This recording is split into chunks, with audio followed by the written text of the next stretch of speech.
Morning everybody, welcome to Solo ReacTalk. This morning I'm going to be reacting to a video requested by multiple people. An Elden Ring movie, Age of the Stars, made on the VaatiVidya YouTube channel. Yes, if you guys want to check out my previous reactions to other Elden Ring content lore created by VaatiVidya and other YouTubers, remember the playlist card for the Elden Ring reactions. It's going to be at the top here. Just click on it and you'll be able to access them. If you want to check out the original video as well as VaatiVidya's YouTube channel, the links are going to be in the description below. Okay, let's start. 3, 2, 1, go. The first war for Leonia was a clash of blue against gold. Radagon and... I almost said ranni. Renala, right? Yeah. Reason against faith. The stars against the Erd tree. Champions fought on either side, but none were as great as Renala and Radagon, who somehow put their differences aside. From this union, 3 children were born, each with Radagon's flaming red hair: Rykard, Radahn, and Ranni. Rykard had red hair. You know, when people talk about Rykard, all I can imagine is that snake and the face on that snake. That's it. I can't imagine him with red hair. Together. Of the 3, the Princess Ranni was most favored by the mother. Caria was a matriarchal society, after all, and power would inevitably pass to her. So, with Renala leading her by the hand, she found it, her very own moon. But her moon would be eclipsed by the 2 fingers who spoke for the greater will. They schemed to have the young Empyrean follow their path, a puppet on their strings. The animation is so beautiful, really. Oh, wait, hold on guys, hold on. Okay, I'm back. Let's continue. Oh, what was I saying before? Yes, the animation. Really beautiful. I like this introductory type of animation video where they are giving us the history of the family of Radagon and Renala. Yeah, it's nice. Okay, let's continue. A puppet on their strings.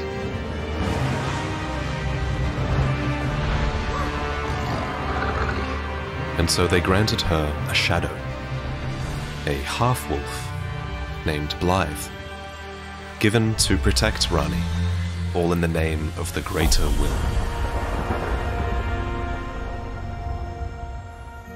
But it was a mistake, and Ranni and Blythe grew extremely close. So, Ranni grew older, with loyal allies by her side, and, thanks to the greater will, she was never alone. Unlike her mother, who would be abandoned by Radagon. After this, Renala was no champion. She was destroyed by grief and left with nothing but Radagon's golden egg. And during that time, Radagon and Marika were the same person, right? They shared the same existence, the same body. Meanwhile, Radagon reforged his Moonlight Greatsword into a Greatsword of Order, showing his true colors as he embraced his other half. The sword was once a gift of betrothal. Not anymore. Suddenly bereft of her parents, Ranni ventured deep into the woods, and there she found a new mentor, a snowy crone, well versed in witchcraft, who taught the young Ranni in the absence of her mother. In contrast to Ranni, Radahn grew in admiration of the father, and in an unparalleled act of power, he mastered gravity magic and turned against the stars.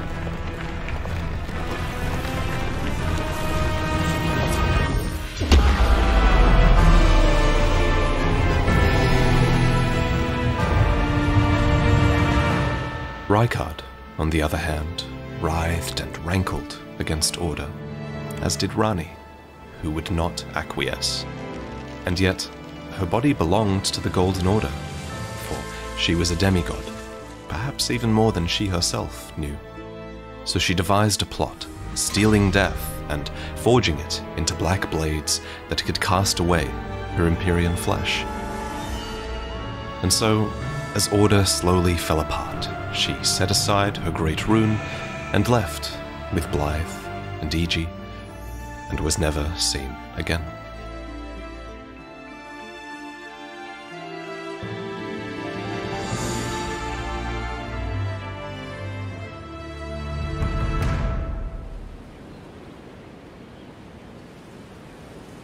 Definitely, that was a beautiful introductory, video right there of the past, and now we're heading into the present, if I can say that, with the player character. Yeah. Okay. Oh yes, tarnished are we? Come to the lands between for the Elden Ring? Of course you have. No shame in it. Unfortunately for you, however, you are maidenless.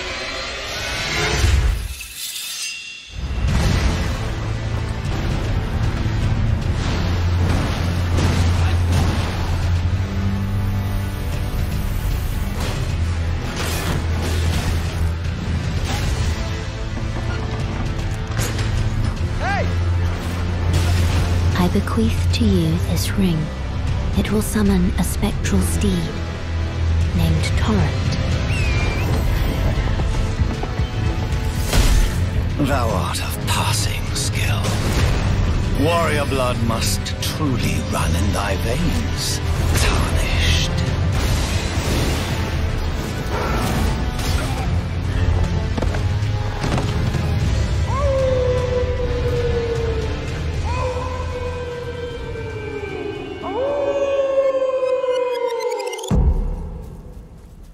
Always a pleasure. Care to purchase anything? The howl of a wolf in the mistwood. I suppose he must still be skulking about. I know. Why not meet him for yourself? Next time you hear the wolf's howl, make this signal right under the source. Don't fret. There is nothing to fear. I just have an inkling the two of you might hit it off. It's early in the game, and you're desperate for your first quest. That howl has not stopped ever since you set foot here, and it comes from a rare high point in the Mistwood, one that peeks over its treetops. Here you can find the half-wolf named Blythe. It's as if he's looking for something. Blythe. Okay. And isn't this the half-wolf that's with Ranni? Okay. As if he's in need of information. So you can get his attention with the same signal that he and Kale must have set up to do trade. Kale sent you, did he? Ever the bloody busybody. Maybe to him you don't seem so strange. Whoa, this guy's huge. The name's Blythe. I'm looking for a man who goes by Darrowell. He fled somewhere nearby, or so I've heard. Come tell me if you find him before I do. I can offer you ample reward. Darrowell is nothing but a traitor, and in need of a fitting end to his tale.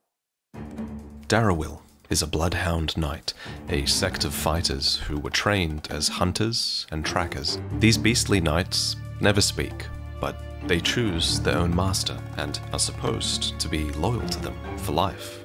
Even Rennala had such an oath-sworn beast in her employ. And she also had Blythe, who is yet another half-wolven warrior who is defined by his loyalty. Perhaps it's for this reason that Blythe takes Darrowell's treachery so personally.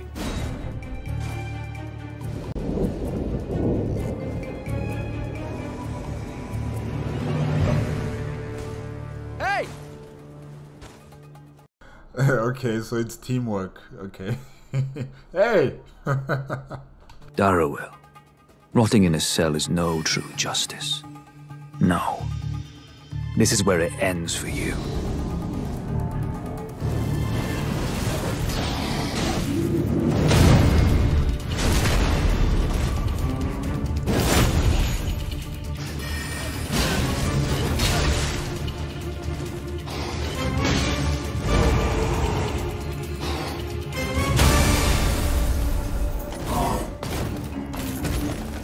It's over, Darrowell.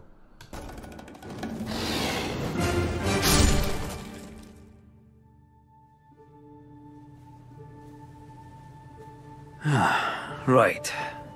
There you are. Had to work for it, but it's done. Don't say I'm not a man of my word. Here's your prize. Oh yes. I should say, if you venture north to Rea Lucaria and come across a venerable blacksmith who's a little on the large side, tell him I sent you, and he'll be sure to treat you right. I owe you one, I reckon. That's enough chit-chat for now. It's time we parted ways. Of course, we don't know the circumstances of Darrowell's traitorous acts, but we do know that Blythe is obsessed with loyalty, and here, perhaps, he is projecting his expectations of loyalty upon another. Ah, then you met Blythe, did you? Wonderful. I'm glad I pointed you in his direction. He's boorish, blunt, and couldn't find his nose with both hands. But he's a good egg. I think the two of you are sure to find the best in one another. After this, word of your exploits begins to spread, and the Church of Ella is engulfed by a strange sleep mist. This way, Tarnished. May I have a word? Hey, Ranni, I see you there with your hat. A pleasure to meet thee, Tarnished. I am the witch Renna. I'd heard tell of a Tarnished hurtling about atop a spectral steed, and upon looking into the matter, the talk, I surmise, is of thee. Thou art possessed of the power, no? To call forth a spectral steed named Torrent. Ah, as I had hoped, I was entrusted this for thee, by Torrent's former master. 'Tis a bell for calling forth spirits. Summon them with it. From ash and return to the Erdtree, the spirits will obey thine command but briefly, as they recall battles past. Now it is thine, to do with as thou wishest. Forgive mine intrusion, Tarnished.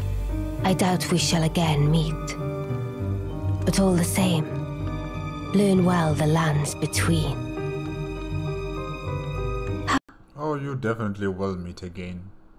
You've planned this. How long will it be, I wonder, before the Tarnished tire of obeisance to the two fingers? The two fingers.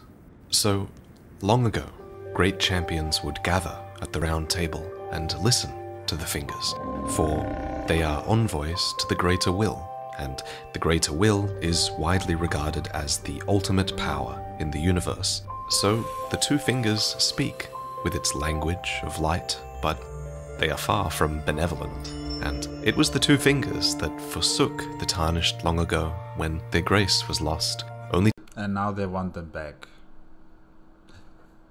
I will always state this. I want the greater will, I want the two fingers, the three fingers. They gotta go. They have to leave. We have to bring in a new system. to welcome them back upon the shattering of the Elden Ring. Now they are wizened, trembling, and bent with age, yet still they shepherd members of the Round Table hold, sharing incantations of light and warmth, but also shadows and silence. They have high hopes for the Tarnished, that even should they be wounded, even should they fall, that they will continue to fight for their duty. But many suspect that the fingers are corrupted, broken, their guidance skewed. For now, Grace leads you to Leonia, known for its vast forests and ever-present fog. In its north stands the Academy of Lucaria. In the east, there is a high road that runs north to south, and the western coast has always been closely associated with Carian royalty, some of whom remain to this day. This is Iji, the Carian blacksmith that Blythe sent you to find. Blythe actually did that? Did he? Quite a rare occurrence for such a guarded soul as he. Perhaps he sensed something unusual about you. At any rate, if you're friendly with Blythe, I will give you whatever guidance I can and pray for your success. Why are you wearing that, EG? That mask? Made out of what? Like reflective glass or something? I don't know. Yeah, looks interesting though. Long ago, trolls like Iji swore an oath to Queen Ranala of Caria, and were eventually called into service to fight in her war against the Golden Order. Eventually, Caria and Lucaria would join with the Golden Order, only for Radagon to abandon Ranala and then leave Leonia in this state of civil strife. But again, that was long ago. Brave Tarnished. A word of warning, if you please. This territory once belonged to the Carian royal family. Their manor lies not far beyond this point. When the Lucaria Academy turned on the Carians, the Knights of the Cuckoo descended on this tract. After leveling it, they carried on to the manor. The Carians were taken off guard, but their strength had not waned, and they repelled the Knights' onslaught by conjuring an enchanted snare that remains potent to this day. That is why I say, Tarnished, don't go near the manor unless you wish to lie with the corpses of the heedless Knights of the Cuckoo. As a character player, you are duty bound. You are duty bound to go there, no matter how dangerous.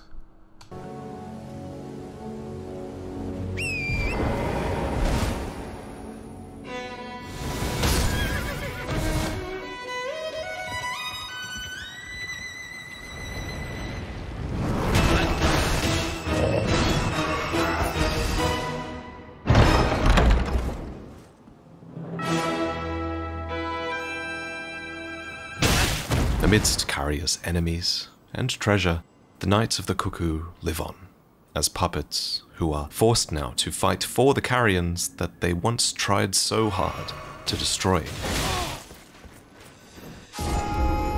Perhaps you'd be better off exploring Lucaria, the academy that closed its doors to the world. After the shattering, the academy wisely declared that it wouldn't interfere and locked its gates. So it is that even now it's filled with scholars, or at least it was.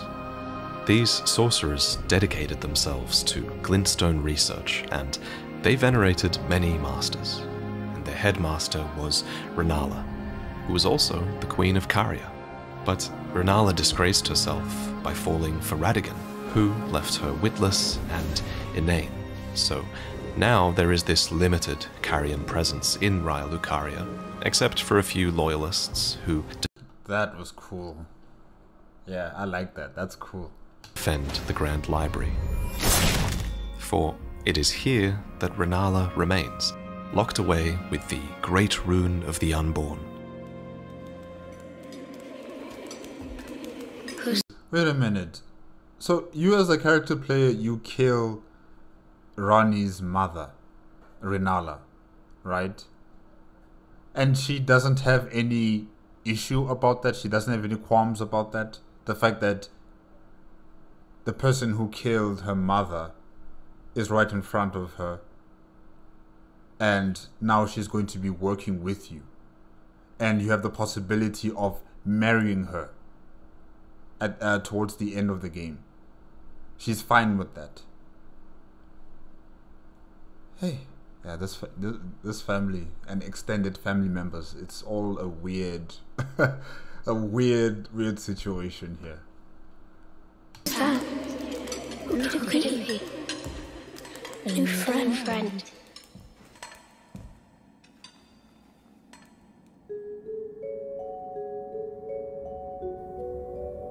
Hush, little Calva. I'll soon birth thee anew, a sweeting, fresh and pure.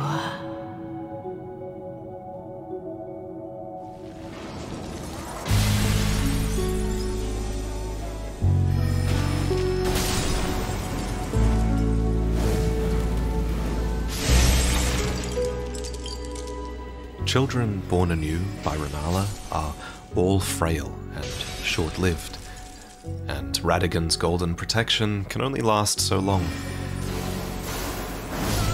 Rennala's true defense lies in the golden egg, which is enchanted with a snare.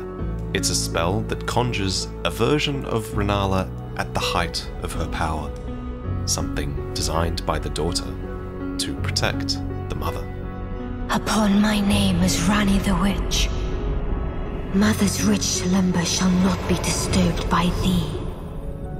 Foul trespasser, send word far and wide of the last queen of Caria, Rennala of the full moon, and the majesty of the night she conjureth. Beautiful.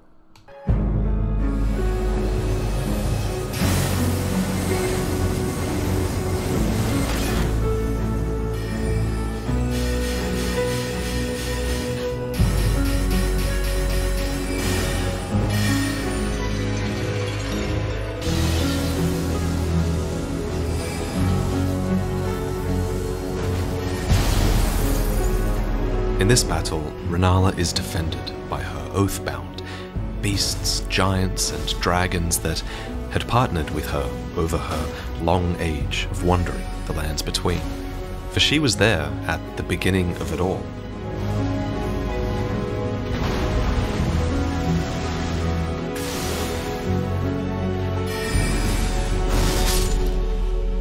Oh, little Ranni, my dear daughter, weave thy night into being.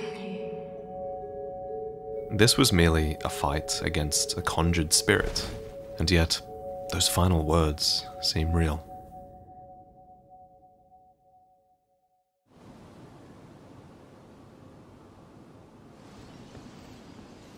Back at Caria Manor, you progress towards the Three Sisters, towers that are defended by Adula, who is Ranni's oath-sworn dragon.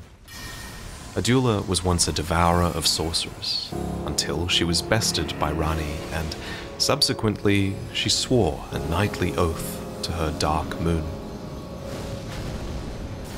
She flees before we can defeat her, but we'll see her again before the end. For now, we're granted access to Ranni's rise. Will you see her again as an enemy or as an ally, I wonder? Oh, again we cross paths. Oh, please, lady. You knew he was gonna come back. You planned this. I believe I said my name was Renna when last we met. It pleaseth me to see Torrent hale and hearty, but tarnished. What business hast thou here? I have no memory of inking thee an invitation. No reason in particular thou claimest. Intriguing. Then mayhaps fate hath steered thee to this reunion. Wilt thou enter into my service? I am the witch Ranni. I stole death long ago, and search now for the dark path, that I might one day upend the whole of it, and This music is beautiful. I want it. rid the world of all that came before. Well, has that roused thy interest?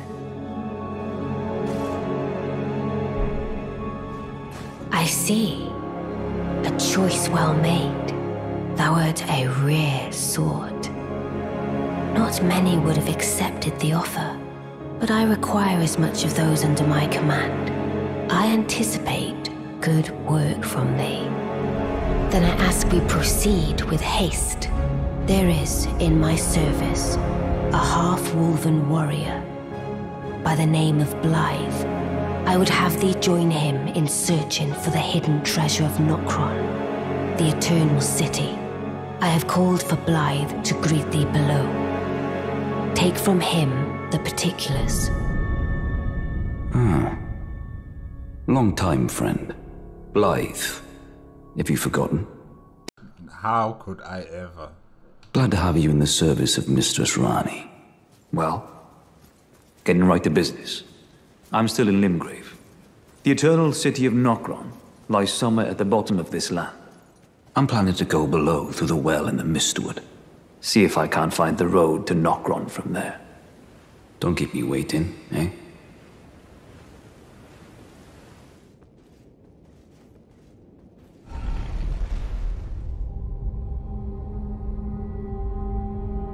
And so, you go down, deep below the earth, to an ancient civilization that predates any others that are found on the surface. Here, ancestral followers and claymen persist well outside the purview of the Erd Tree.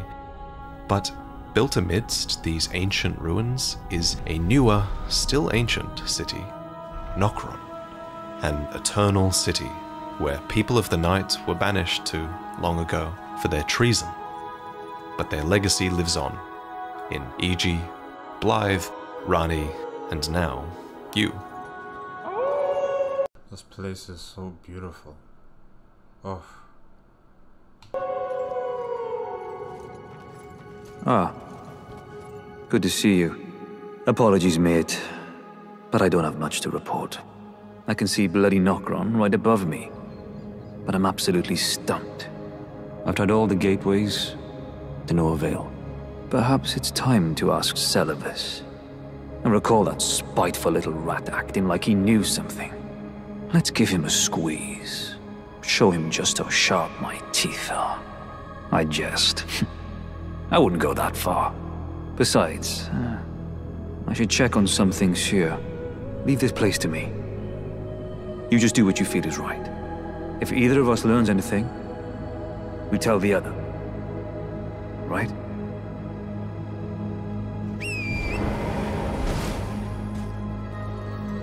And so, you go to confront Celovus. Celovus was once a preceptor, a teacher of magic who served the Carrion royals.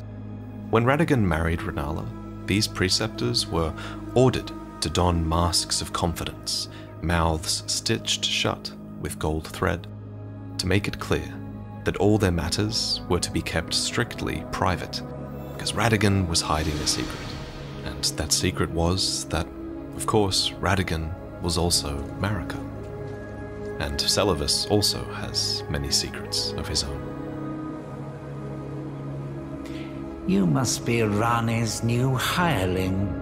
Yes, I've heard all about you. I don't know what it is the mistress sees in a provincial tarnished like you, but since we have the misfortune of serving the same lady, I am Celovus, preceptor in the sorcerous arts.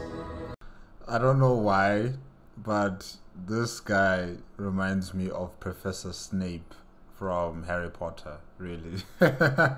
He's just giving me that energy of Professor Snape, yeah.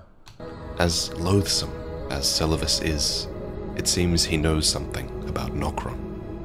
Well, you're asking me about that, are you? The task was left to you and the mongrel, was it not? Not only are you incompetent, but shameless to boot. Well, there's no helping it. Now's as good a time as any. I'll let you in on it.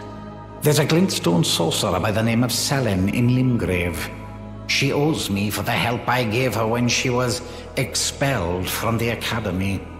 I asked her to look into the matter some time ago. I'll write you a letter of introduction. Go ask her. So he doesn't know how to get to Nokron, but he does know someone who might.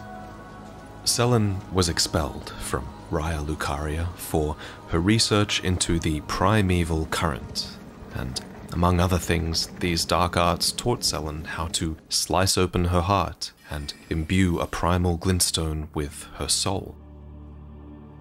Slice open the heart and imbue it with a glintstone? Okay. I mean, wouldn't you die the moment you start cutting out a piece, well, not a piece, like a hole, and then trying to cut your heart? In that process, won't you just die? But anyways, okay. Selen is still in hiding, but you eventually track her down. Or what's left of her, anyway. Oh, tarnished are you? I am Jaren, foolish old warrior and witness. You didn't know Selen, did you? Well, whatever the case, she's dead now. It is strange, though. The woman, she was like a husk. Her soul already fled. I suspect Selen lives on elsewhere. I'm sure she'll turn up eventually, in another body. The knight, Jaren, once served the Carrion Royals as a war commander for their general Radahn.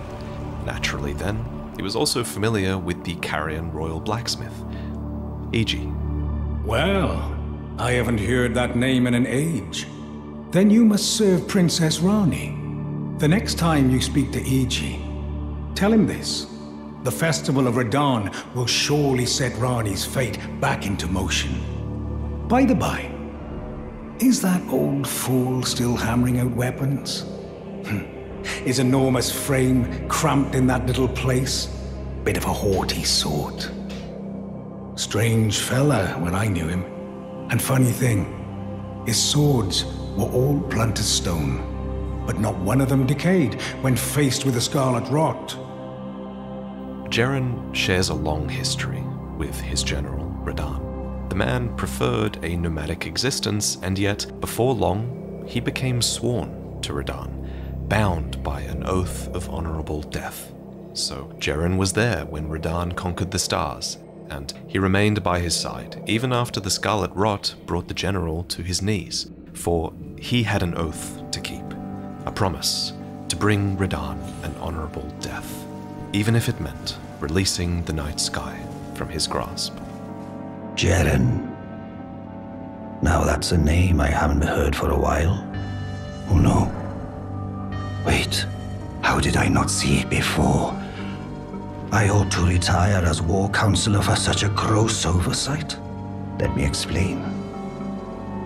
The fate of the Carrion royal family is guided by the stars, as is the fate of Lady Ranni, first heir in the Carrion royal line.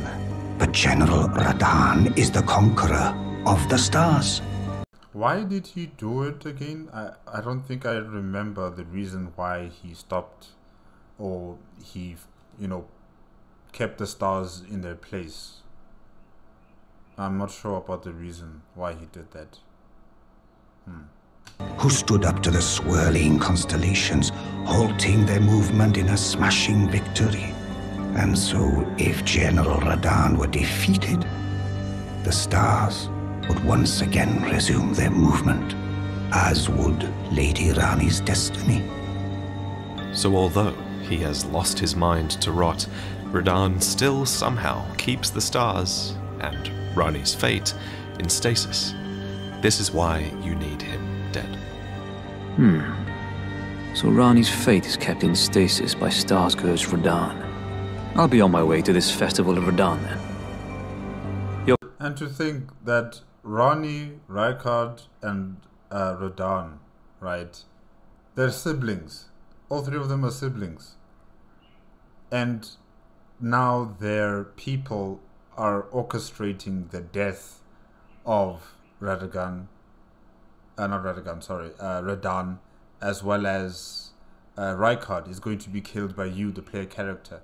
And Ranni is okay with this. You know, she's been playing with her brothers for a very long time. She loves her brothers. I'm assuming she has to love her brothers, right? And now her people are going to orchestrate the death of her brothers. You know, Radahn, and then Rykard will be killed by you as the player character as well. So I don't understand this family, really. Family members are killing family members, and no one seems to really be affected by that. Ranni especially, she's not affected by it. You know, even after killing her half-brother for her plans, she doesn't really seem affected by it. Huh. Coming too, right? To Radahn's festivities. I'll meet you at Redmane Castle in Caelid. The way ahead is pleasingly simple. We fight, sword and fang.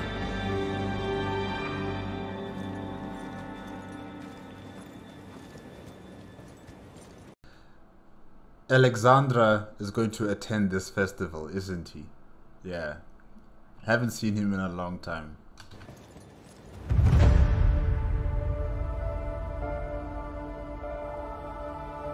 Ah, there you are. Took your sweet time.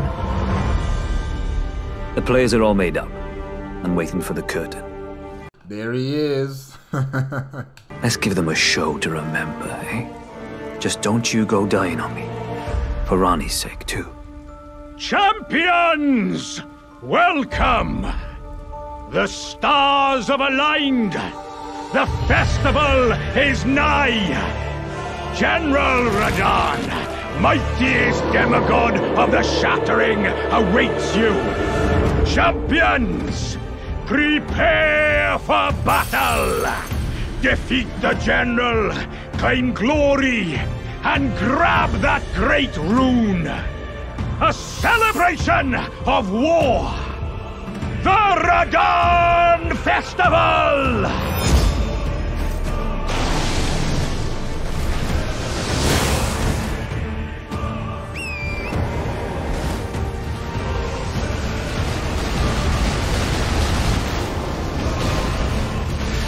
For Mistress Ranni!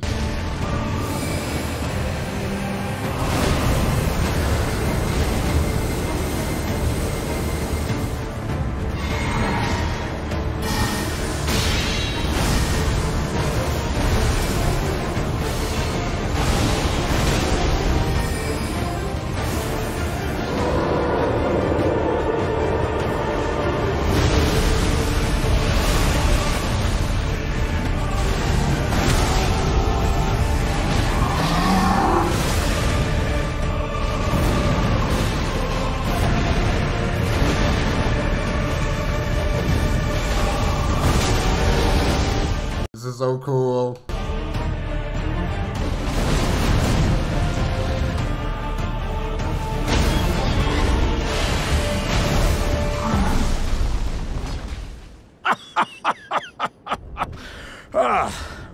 Well played, good sir.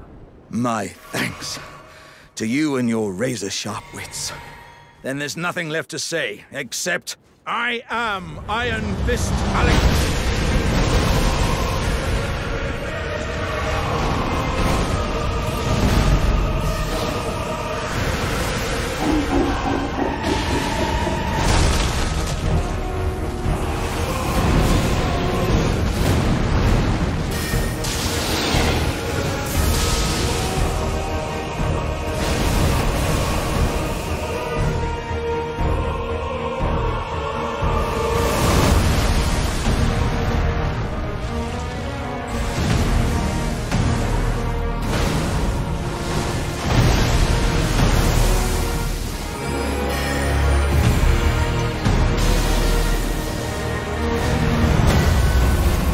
Love it.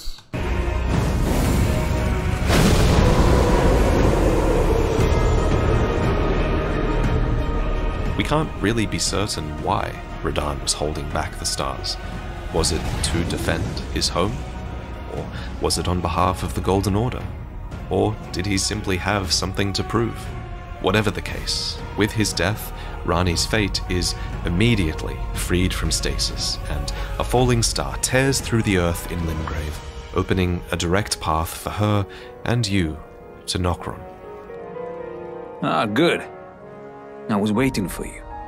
What a sick way to fight, eh? The glory of the clash is shared by Radahn and you. And did you see that afterwards? A falling star right before our eyes. I can't fathom how Radahn was holding back something of that scale. He was a living legend if ever I saw one.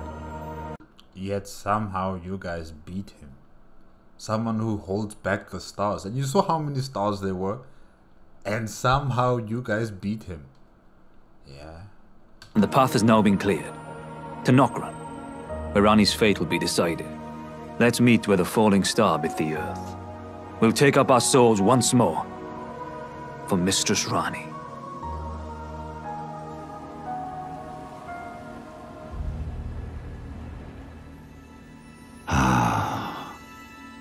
You finally come.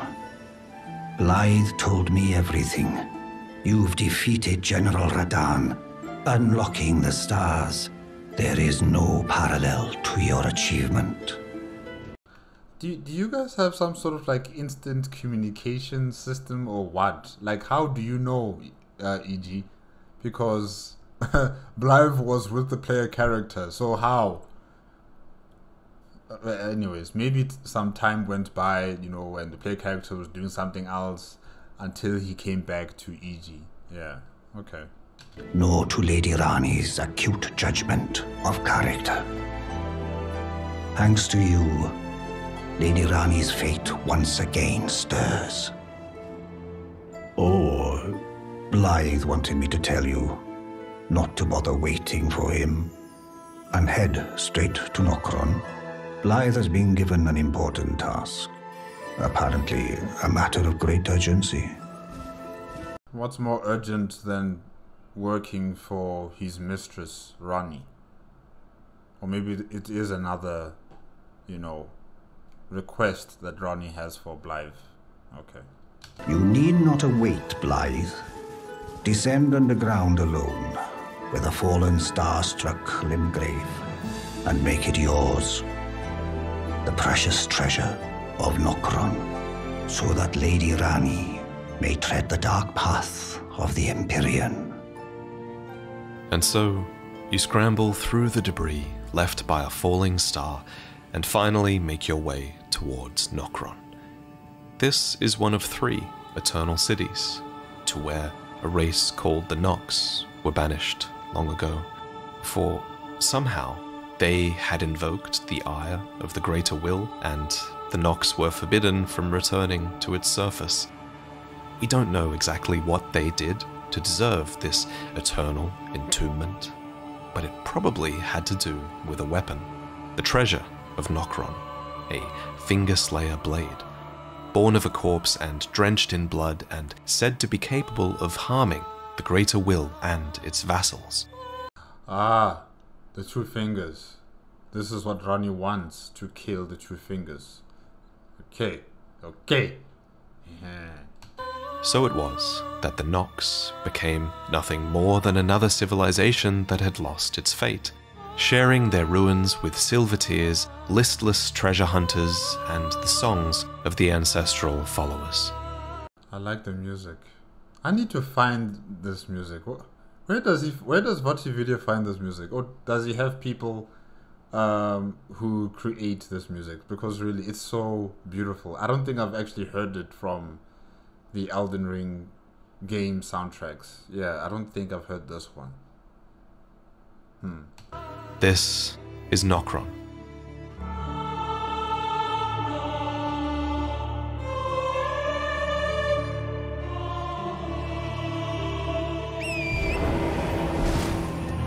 Guys, what if you can't whistle? Then what? How do you summon your horse? Or should I say, how do you summon... What is it? Torrent, right? Yeah. How do you summon it if you can't whistle?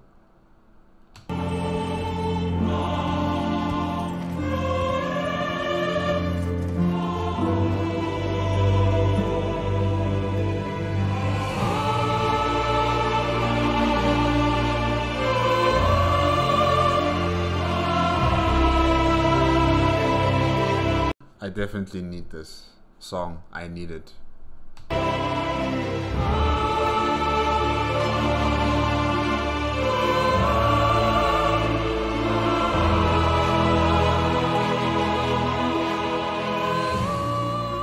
now that Radahn's death has freed the fate in the night sky, we are able to discover Nokron's treasure. This is what Blythe was sent to find, yet we are the ones to claim it, so that Ranni can finally usher in the stars and bring about her age of night. Please bring it. Bring it. Let us put an end to this golden order and the greater will and the 2 fingers and that damn tree. Ah, it was thee, not Blythe it seemeth. Even in my slumber I sensed it. It is in thy possession, is it not? The hidden treasure of Nokron. My thanks. Finally all the pieces are in place. Soon must I begin my journey. Upon the dark path only I may tread. But before I leave, I must entrust thee with this. Take it. My thanks for thy sterling efforts. My discarded flesh lieth beyond the seal unlocked by it. A strange gift, perhaps, but a rare sort such as thee would welcome it, I'm sure. I want to talk about Ranni's dark path. She had to do some pretty terrible things to get here. For example, she stole Destin's death and sacrificed her own corporeal flesh to rid herself of the hold that the fingers had over her. And it's not just that, you know, she killed family members. We can't just sidestep that part. You know, she killed family members. Hey. To her, this was necessary in order to rid the world of all that came before and upend the whole of it.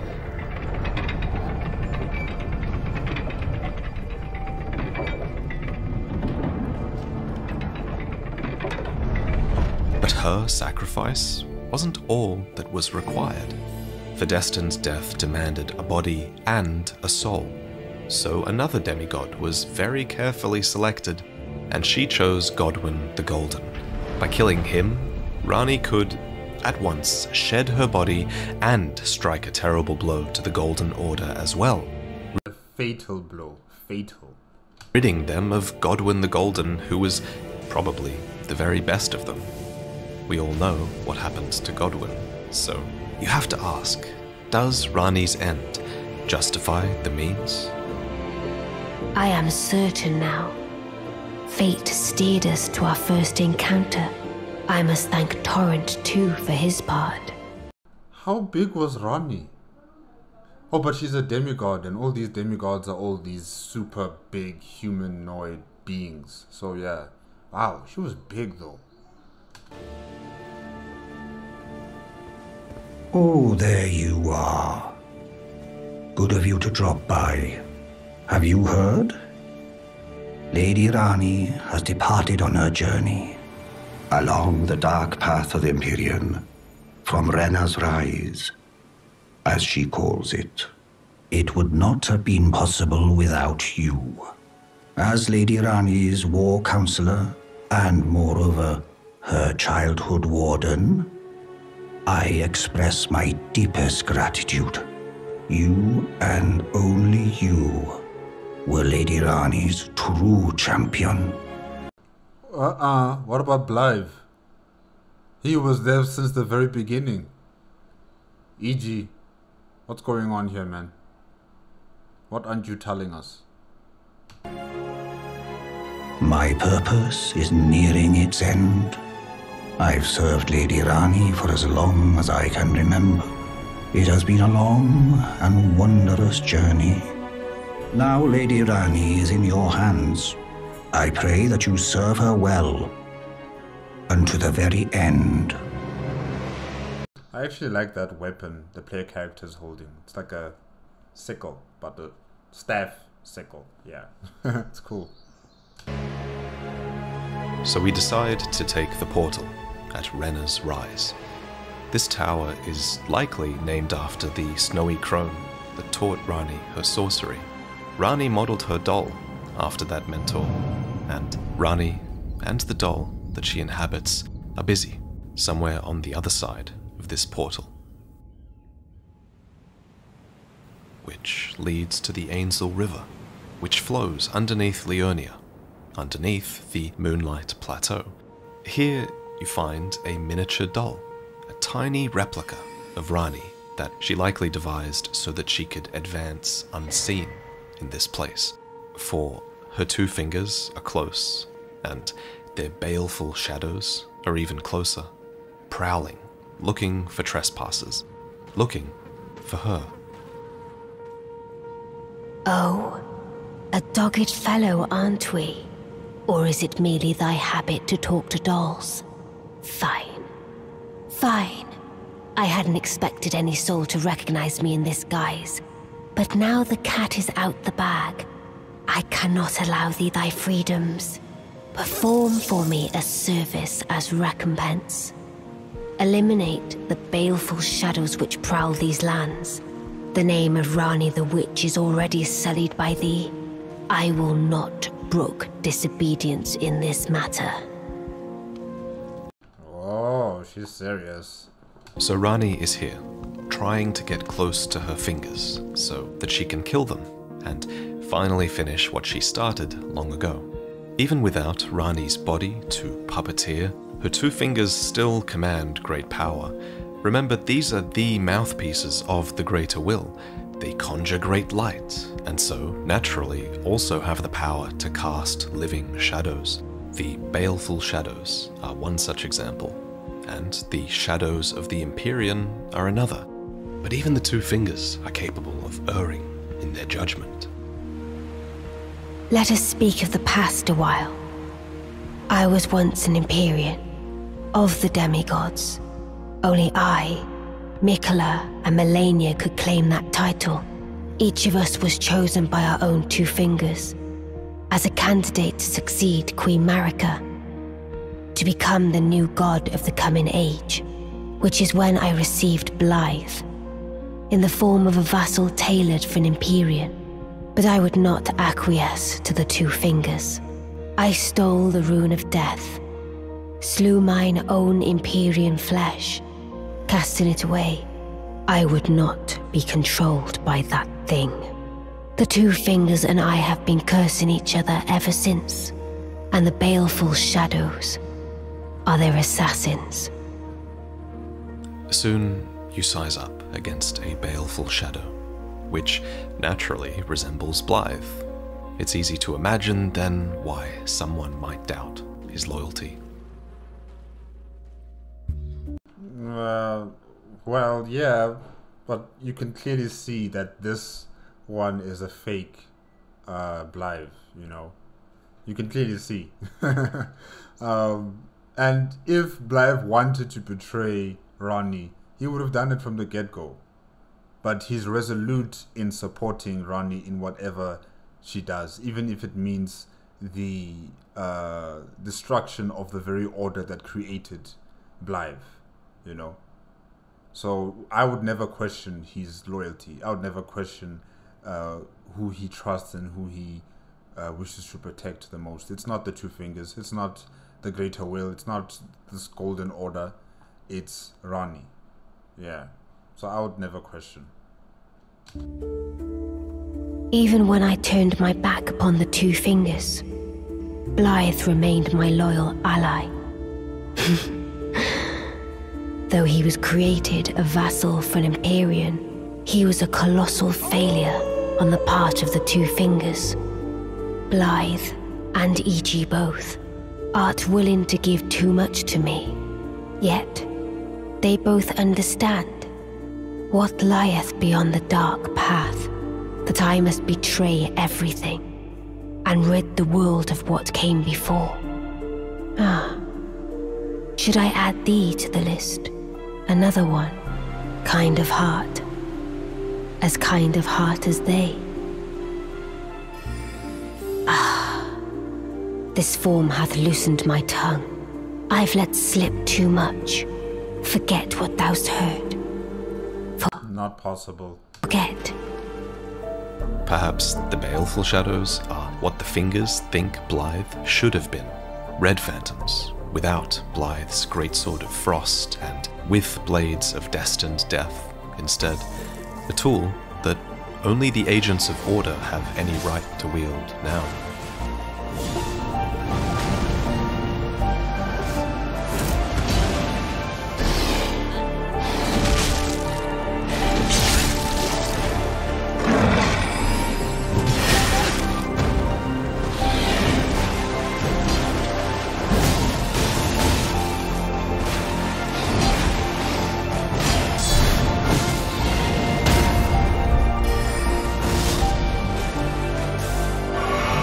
Come on, play a character, come on.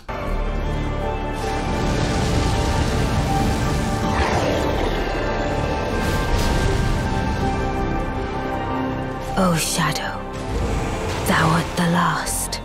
Tell the two fingers that Ranni the witch cometh to rend thy flesh with a fateful wound, ne'er to heal.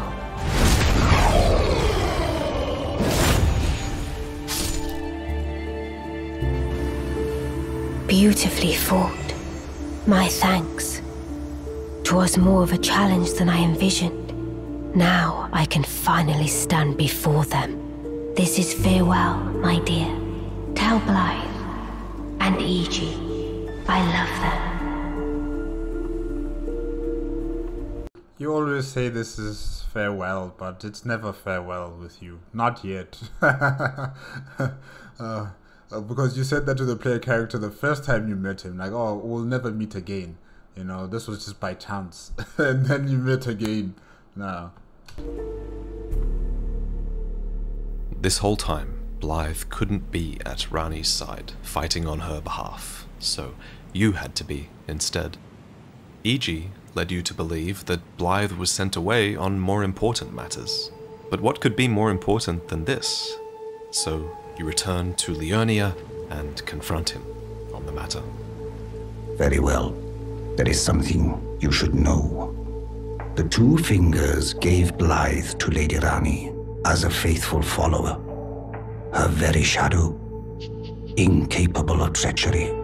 But if Lady Ranni, as an Empyrean, resists being an instrument of the two fingers, the shadow will go mad, transforming from a follower into a horrid curse. But such is his destiny. In such matters, Blythe's own thoughts hold no weight. It pains me so. But he must be neutralized, for Lady Ranni's sake.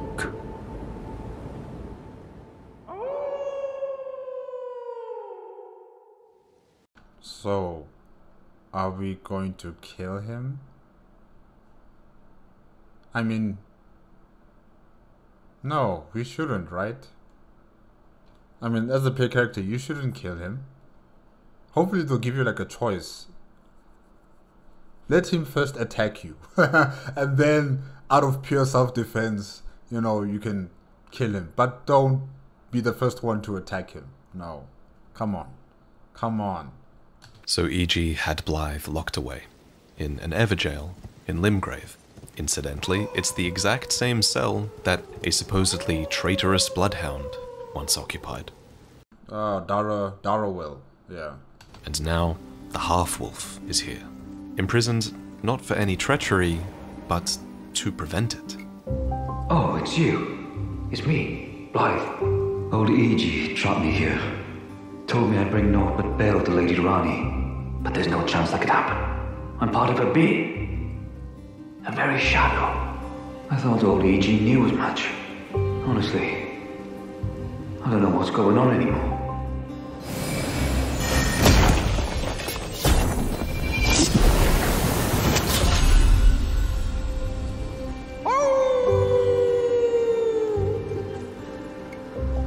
My thanks, friend. I'm going to see Mistress Ranni now. I don't know what came over old Iji, but even if the odds are slim, I need to check the Mistress is safe. Now, Ranni can finally set in motion the fight against her fate she's dreamt of for so long. As you can see, Blythe is still in control, even as the two fingers are nearing their death at the hands of Ranni. Yet Blythe remains this living contradiction, forced to be loyal to two parties who are at complete odds with one another. E.G. believes that this should drive him mad, especially this close to the end, at the final stage of Ranni's ultimate betrayal, but it hasn't. Let's see how long will that last. Hopefully it is permanent, but this is Elden Ring.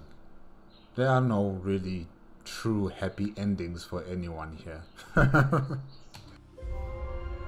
According to Carian tradition, the Princess of Caria is supposed to give a ring and sword to her chosen consort. But Ranni locked away her ring of betrothal in the Grand Library and engraved it with a warning instead, telling you not to take the ring from this place, warning that the solitude beyond the night is better left for her alone. But you ignore her and follow doggedly in her path. I thought I might expound a little further upon the order I envision. Mine will be an order not of gold, but the stars and moon of the chill night. I would keep them far from the earth beneath our feet. As it is now, life and souls and order are bound tightly together. But I would have them at a great remove, and have the certainties of sight, emotion, faith, and touch all become impossibilities, which is why I would abandon this soil with mine order. Wouldst thou come to me even now? Yes, I would. I would, definitely.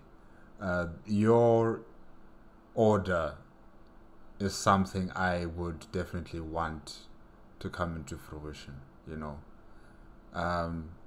Because what we've had currently, it has only just been a mess up, really. Some people, or should I say those who are blessed by grace, or blessed with grace, I should say, you know, they are the ones who are enjoying their lives in the lands between. And those who have not been, blessed with grace are cast out. There are even civilizations underground that have been cast out from the lands between because of the threat or the perceived threat they would have on the greater will, the golden order, the earth tree, you know. Also think about the fire giants, how they've been brought to extinction, where there's only one left. So there's been a lot of pain and suffering being committed, you know, in the name of this order, this golden order, led by Queen Marika and her children. It has to go. It has to go. And I think this would be a better replacement, definitely.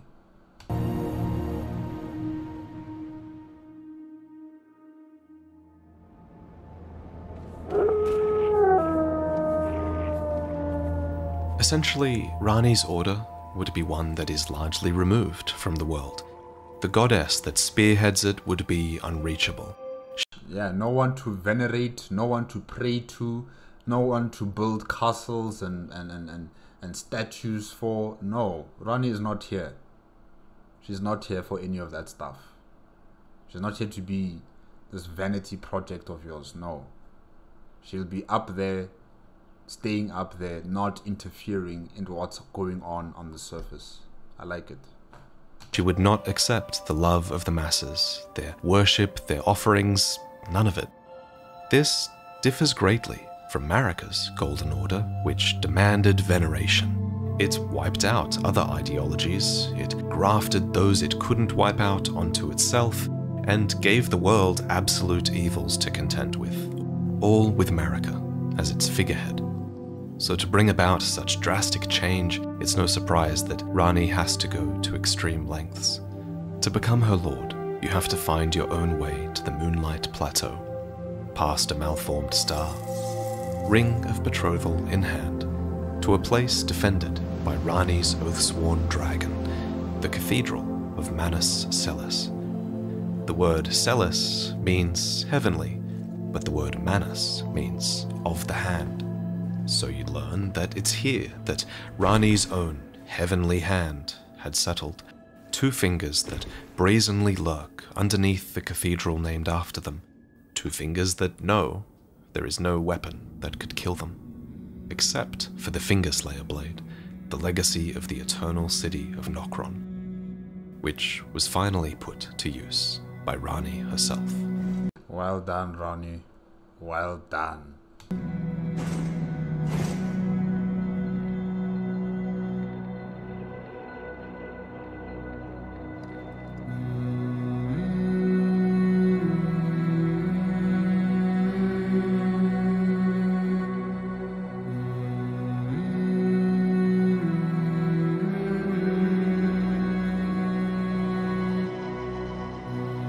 Now, all you need is a blade, you know, for the consort.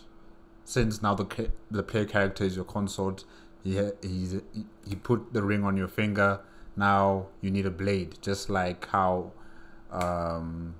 what's Ranni's mother again? Rennala and Radagon were also married, and you know, Rennala gave him a blade. Yeah. So let the tradition continue.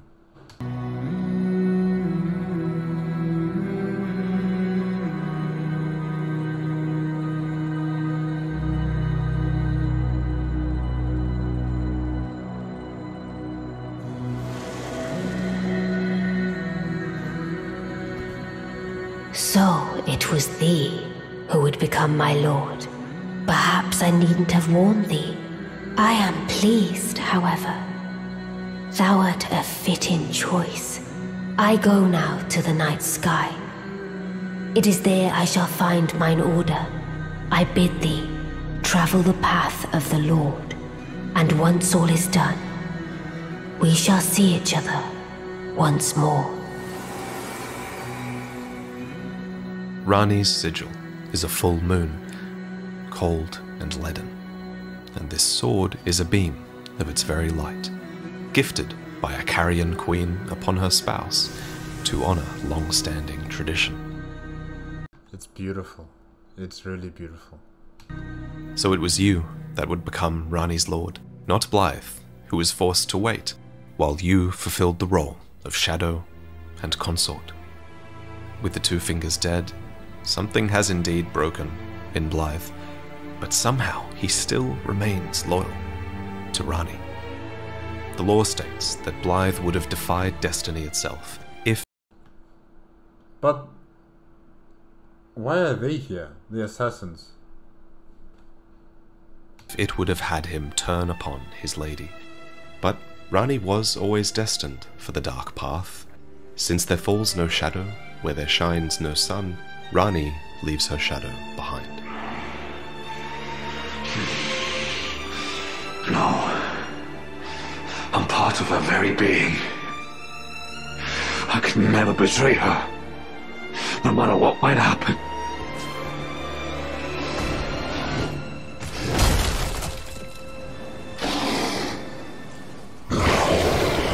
Fight well, Blythe.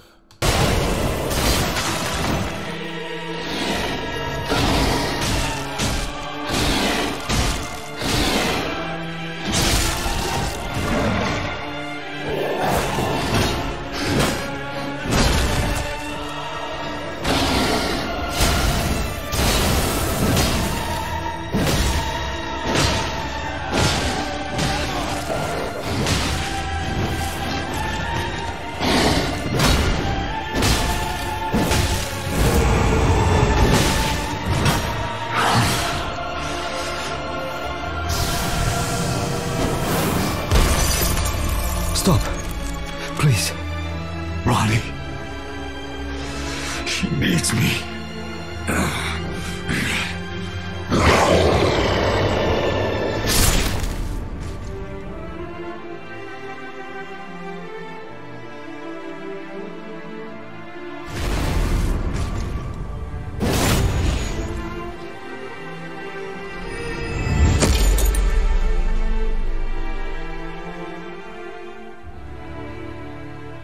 You walked the same path as Blythe for so long, but in the end, only you can go on.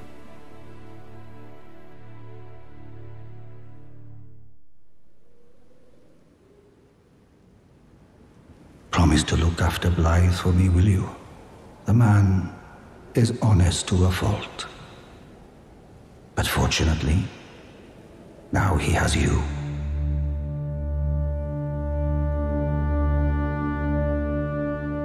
Before Blythe's death, he was attacked by a group of black knives. It's impossible to know who sent them, or why they acted as they did, but if they've gone after Blythe, then it follows that their next target would be E.G. Unthinkable. How could Blythe? How did he break free from his cell? No. More importantly, Blythe became a curse that plagued Lady Ranni. Yet even in madness, gave himself to her. I've made a grave misjudgment. And I thought myself a capable war counselor. I'll catch up with you soon enough, Blythe. When I do, I only hope you'll accept my apology. Wow, you're gonna meet him sooner than you think.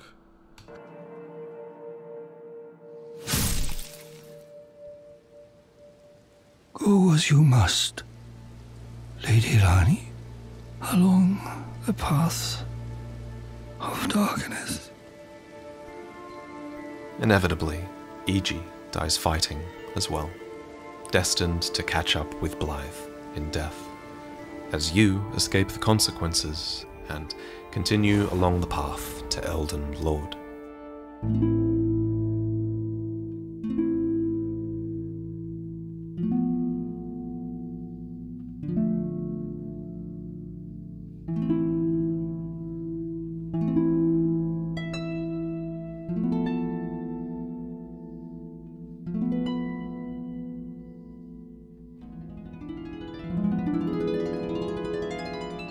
In this ending, the Elden Ring is set aside completely, to be eclipsed by the moon. As it should be. As it was long ago, back when fate was still in the night sky, in the age before the Erd Tree, before the Elden Ring commanded the stars. The battle is over, I see.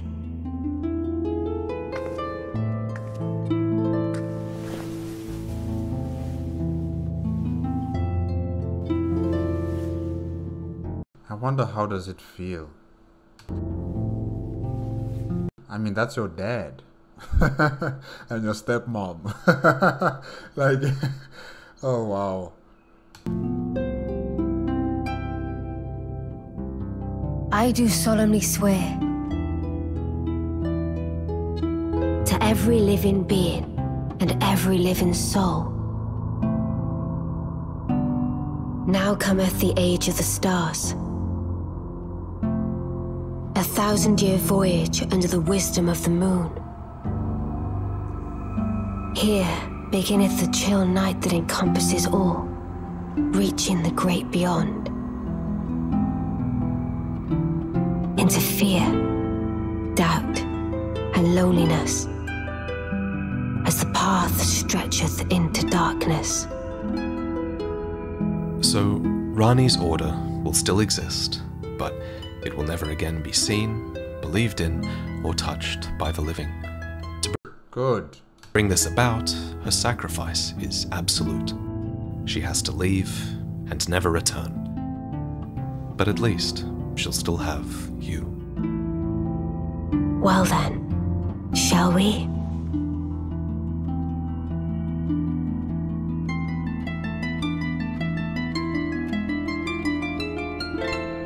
My fair consort eternal.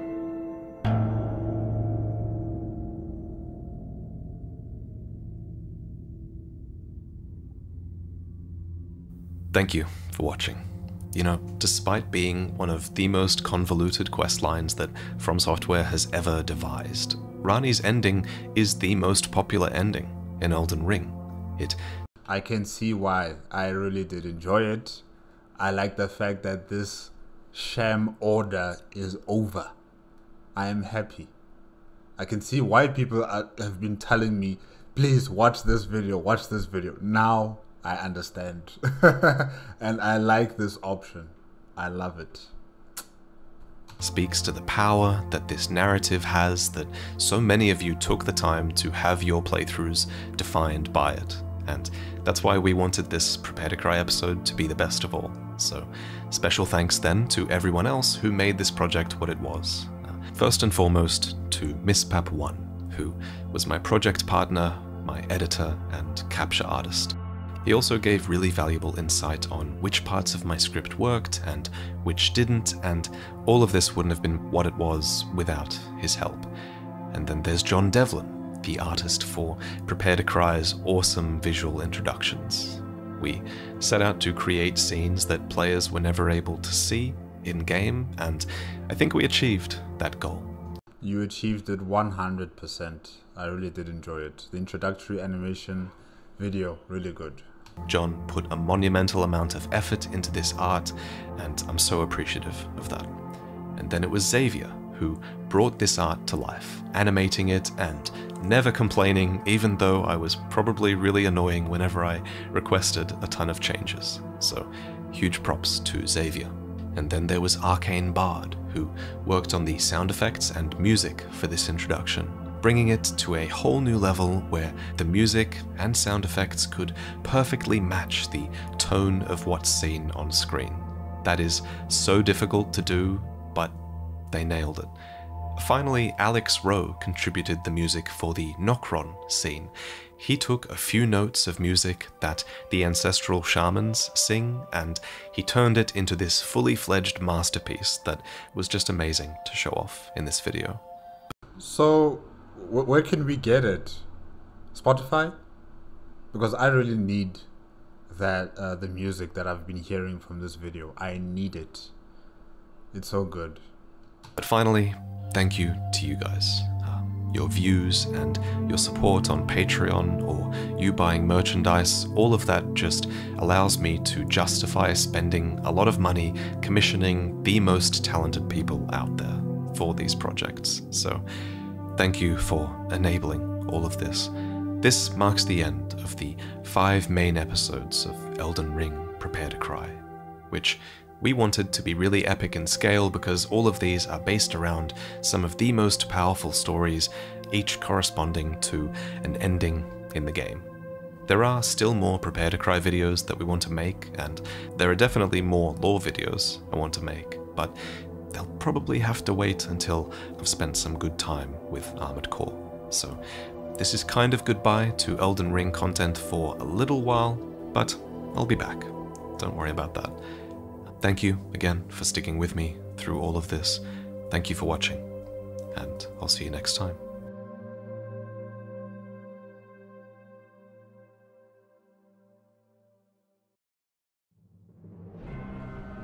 Well guys, that is it. That is it with Elden Ring. Oh, an Elden Ring movie, Age of the Stars, made on the VaatiVidya YouTube channel. Yes, you know, with all the other endings except for the Frenzied Flame ending, where, you know, everything is destroyed, with the other endings you had to use the Elden Ring to create this new order within the lands between. But with Ranni's solution, everything is cast aside.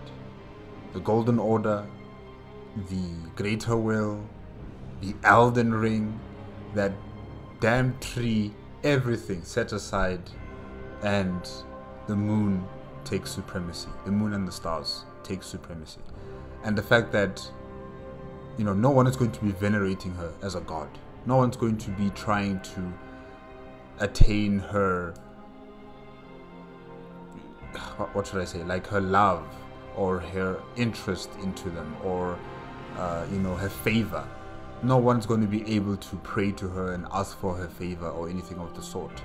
You know, she will be removed from the lands between, and therefore the people in the lands between, or whoever's left there, they are the ones who will have to determine how their fate is going to plan out, how their future is going to plan out. You know, there's not going to be any overarching administration of a god and its demigods telling you how you should live your lives, when you should live your lives, and in what sort of way this order is going to be separating those people from the other people. No, there's nothing like that anymore. So I like it. I really do like it. I hope there is more to it. I think I want to just read online to see, like, in depth what really happens in this new order that Ranni has created. But definitely I support this ending.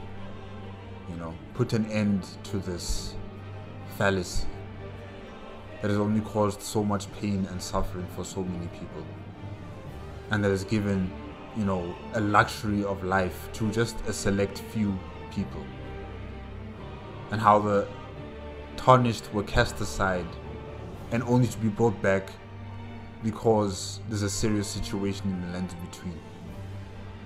You know, we need all of this type of you know, mistreatment to come to an end in the lands in between, because what Marika and her armies were doing, it was terrible. Like I said before, the giants, the fire giants, have been brought to extinction. I think you as a player character, you killed the last one. And just think about all the other civilizations and the other species of life that have been brought to extinction, or empires that have been destroyed, to make way for this golden order, to make way for the order of the Earth Tree. And the Elden Ring, you know, anchoring itself in our reality, or should I say in their reality, in lands between. How their lives are now judged and controlled by this construct, where no one has a say. Only those who are blessed to become gods or demigods, or those who are told to be the voices of the greater will, those are the people who will be determining how this universe will operate. And you as the people, you as any form of existence, you have no right to it. You have no say in the matter. So I like what Ranni has done here. She's removed herself from the lands between. She's removed herself from any sort of worship. She's leaving it in your hand, leaving it to your hands now, as the people living in the lands between, to decide your fate, see how it plans out, and, you know, all we can do is hope for the best for you to succeed. I like that. I like that. I like that a lot. And a lot of sacrifices were made to make this all happen. And, you know, Blythe, it's just unfortunate. Really, it's unfortunate what happened to Blythe. It's unfortunate what happened to EG. But they knew the risks. They knew where their Lady Ranni was going. And this dark path that might require more than just her own sacrifice, but many other people. They knew, and they went with her all the way to the bitter end. Just like you as the player character. And yeah, I wonder, now that she's up there, like, what does she do exactly? Are you guys just going to be meditating or just exploring space if it's possible? I don't know. I don't know what exactly happens in this new dimension that Ranni and you as her consort are living in. Like, what happens in that place of existence? Yeah. Very interesting. But yeah, guys, that's it. That's it with an Elden Ring movie, Age of the Stars. Remember, if you want to check out the original video as well as VaatiVidya's YouTube channel, the links are going to be in the description below. Oh yes, and thank you to all those who contributed into making this video with VaatiVidya. Really, you guys were amazing. The music, the animation, the direction of how the video was planned out, everything. It was just superb. Well done. Yeah. Okay. Remember, if you like my reaction, please give me a like, comment, and subscribe to my channel. Click on notification bell if you want to be up to date with my latest videos, and I'll see you guys next time with another Elden Ring video content installment. Yeah. Okay.